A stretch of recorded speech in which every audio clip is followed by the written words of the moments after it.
And as Andy said, listen, if he's going to be kind enough to want to play, then Andrew will play. Let's play. And he says, let's play, we'll play. But as long as it's nothing to do with him. New Prince Andrew. Yeah. Is that a deal? Yeah. There are secrets that stay buried because everyone agrees to protect them, and then there are secrets that remain hidden because the wrong person hasn't spoken yet. You're about to hear one of those stories, the kind that isn't soft, isn't small, and most definitely wasn't meant to come to light. For years, Sarah Ferguson never corrected this one particular story. She never laughed it off, never publicly disputed it, never rushed to shut it down. And in royal circles, that kind of silence isn't accidental. It involved a private yacht, a royal prince, and a recently titled duchess. 3 days spent in seclusion away from the world, and a consequence that could have changed everything. A pregnancy, an abrupt cutoff, a future rewritten before it ever became public. Sarah Ferguson knew Prince Andrew's habits better than anyone.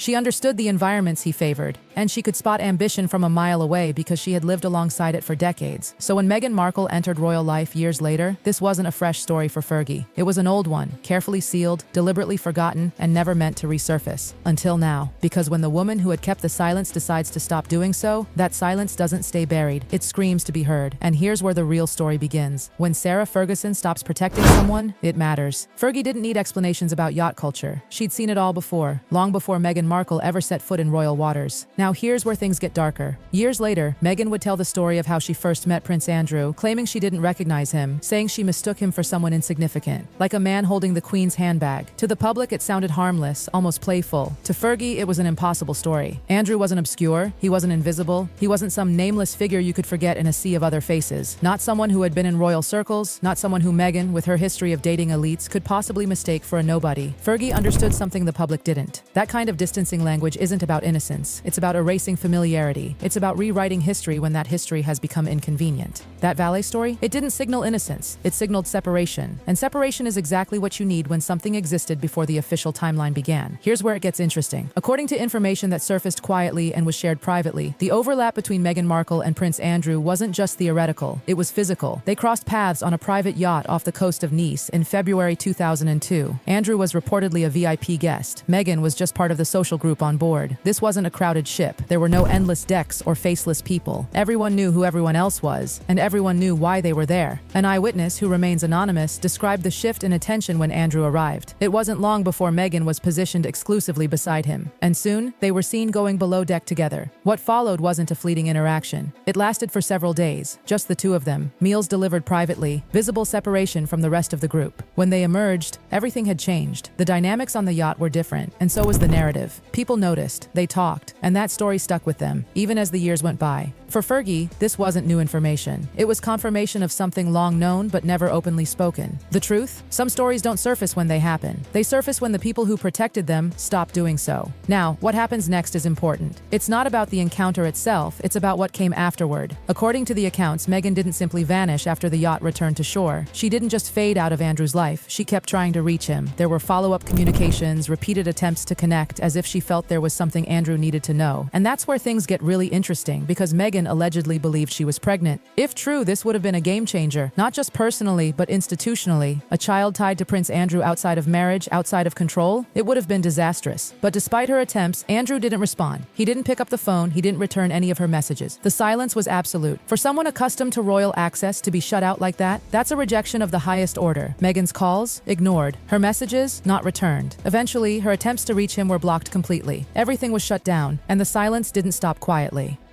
According to what's been shared, Meghan kept trying to reach Andrew. She didn't give up, not once, not twice, but repeatedly. It was clear she had something urgent to share, something she believed he needed to hear. And the claim is that it was about a pregnancy. If this part of the story holds any truth, it explains not only the sudden cutoff, but the lingering bitterness. If Meghan truly thought she was pregnant, it would explain why contact ended so abruptly. The idea of a child linked to Andrew would have been catastrophic for the royal family, and they'd do anything to ensure that story stayed buried. But despite everything, no one came forward. There were no photographs, photographs, no paperwork, no official witnesses, just the memories of people who were passing through, young backpackers and social guests, not the insiders who could protect such a sensitive story. Time moved on, lives shifted. But when Meghan came back into royal life later, that old story threatened to resurface, and that's where things took a darker turn. The pressure in royal families is never emotional, it's strategic. Meghan Markle finds herself in a position unlike any other. She's tied to the royal story, but she's not protected by it. She doesn't have the centuries-old immunity of bloodlines. She doesn't have the royal shield behind her. She's expendable, and that makes her the perfect target. Now here's where Fergie comes in. Sarah Ferguson understands royal strategy. She understands what happens when stories are hidden and when the truth is sacrificed for the sake of protecting a bigger structure. Fergie is no stranger to the harsh side of royal life. She's seen how stories can be buried and rewritten. She's lived it. She knows what it's like to be pushed out, discarded when you no longer serve a purpose. And that's why Meghan's truth, the one that could take her down, is the first one that's allowed to surface. It's not a battle of opposites, it's a collision of mirrors. Sarah Ferguson and Meghan Markle share more than proximity to royalty. They share instincts. They understand how status works. They get how relationships can become currency and how loyalty disappears once the usefulness ends. They're not sentimental, they're strategic. For years, Fergie kept quiet. She stayed in the shadows, appeared to be loyal, and played her part. And in return, she was allowed to stay. Meghan followed a similar path, cutting ties, aligning upward, rewriting her story whenever it suited her. But the difference? Timing.